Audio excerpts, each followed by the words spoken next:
Welcome back, America. Yep, day 3 of the shutdown, and it's amazing. I think we're starting to learn how many federal workers really aren't that essential. A lot of people not feeling a tremendous amount of pain day 3, not a big outcry in polling or on the streets of America. Joining us now to tell us how this whole shutdown is playing in one of the most important battleground states of the country, Wisconsin, is Congressman Glenn Grothman. Sir, good to have you on. Glad to be on the show, and I'm glad you started by talking about unnecessary federal employees.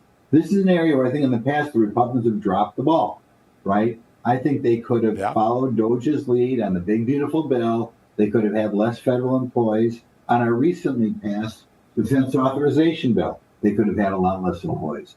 Right now in the Department of Defense, they have over 700,000 non-uniformed personnel, right? I mean, you might think we have 700,000 people ready to fight. No, 700,000 sitting behind this computer screen. That's ridiculous. The Republicans in Congress, I think, failed the public. They're now reducing that number in the authorization bill, but now President Trump can look at it.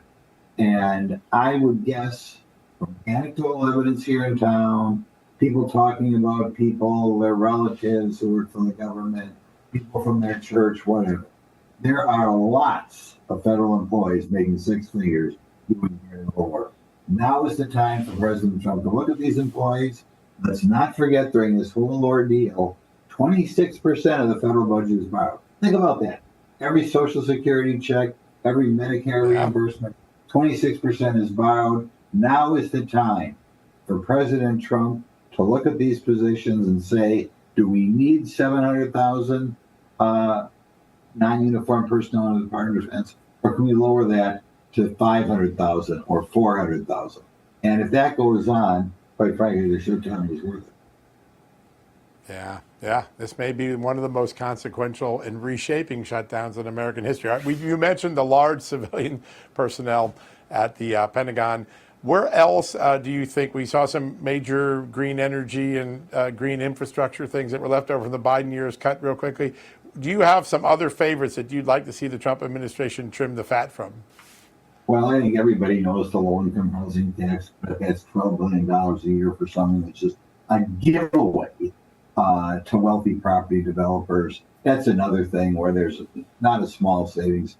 I would like to see President Trump go after them. They're very politically active, but that's still no reason to waste $12 billion a year. Yeah, that's really smart. All right, I want to turn to the subject we were talking about with one of your new colleagues in Congress, Congressman Abe Hamadeh. The idea that a member of Congress, a man who wore the uniform, fought for this country, was an intelligence professional, could be targeted on a plane just because he filed a challenge to an election rule in Arizona during the 2022 election. I guess it's a reminder, any agency with any alphabet letter abbreviation might have been weaponized in the last few years. Well, this is the definition of totalitarianism, right? The whole government is politicized. And if we ever get a different president, if 4 years from now we don't get Vice President Vance, say, they'll go right back to this. They will say every agency, the IRS, the FBI, or now the TSA, here's a list of people who are a little bit too conservative, maybe they're a little too Christian, maybe they're a little too active in a Republican campaign, and we're going to subject you to special treatment because that's what happened under Biden. It's not going to get any better 4 years from now, folks. It's an entirely different kind of country. Like I said, this is the type of treatment you'd expect in North Korea, maybe the type of treatment you'd expect in Red China. I don't know whether they'd be this comprehensive, but this is what you're getting right now in this country. Very scary stuff. We're going to have the TSA pay special attention to you because you're a Republican. That's not the type of country we want to live in. That's not the type of country we've had for my whole lifetime. And I'm very disappointed that you don't see more Democrats out there being critical of the Biden administration and saying, no, that's not us. These were some rogue bureaucrats out there. The Democrats are silent, which to me means you can expect a politicized bureaucracy if the Republicans ever lose the presidency. Very scary stuff. Yeah, no, it really is. I want to turn to something that you tweeted about on X earlier this week, and that was that there's some evidence uncovered by the House Education Committee that the teachers' unions are routing some pensions into some high-fee pension programs, meaning the teacher pays a large, exorbitant fee so that some of the money can kick back to the unions. It seems like a terrible way to treat your union members. Concerning to you from what the committee found this week? Well, it is very concerning, and particularly because the teachers' union is so radical. I don't think enough attention is being paid to where they stand on the issues and how politicized they are. People sometimes say, oh, do we really need school choice? I'll tell you, not every teacher votes for these teachers' unions. But the leadership of the teachers' union got there somehow, and they got there because a majority of teachers in this country agree with their radical positions on a wide variety of issues.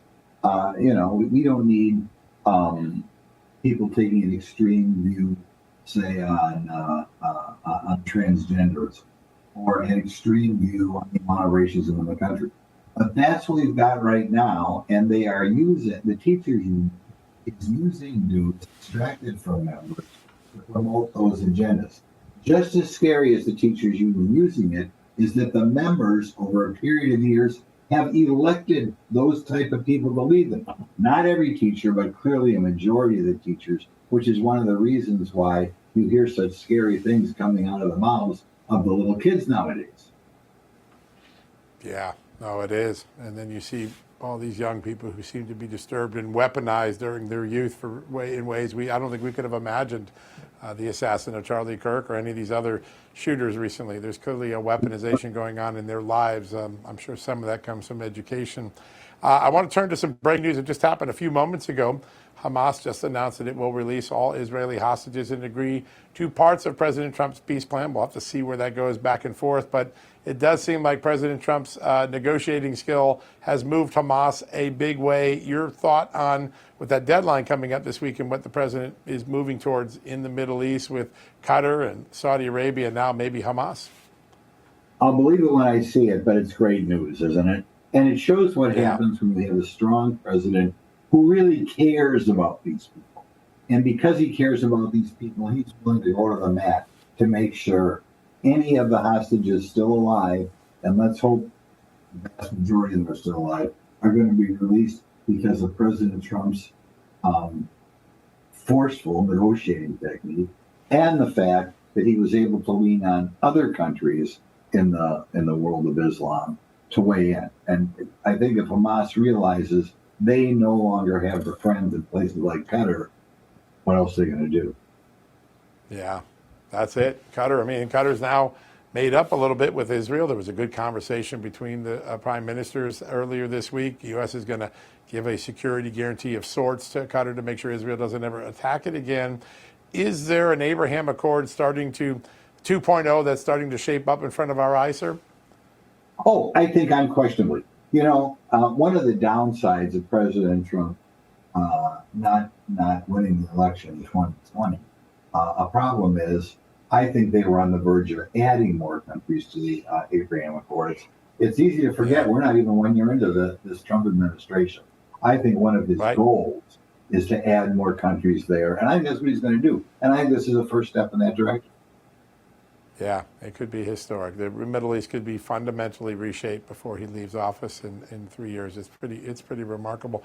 Real quickly before we go, a big announcement expected next week. You hail from one of the great farm basket states in our great nation, Wisconsin. Great farmers. I've gotten to know so many of them over the years. Treasury Secretary Bessent saying there will be an announcement for some relief, some economic assistance to farmers. How important could that be in Wisconsin?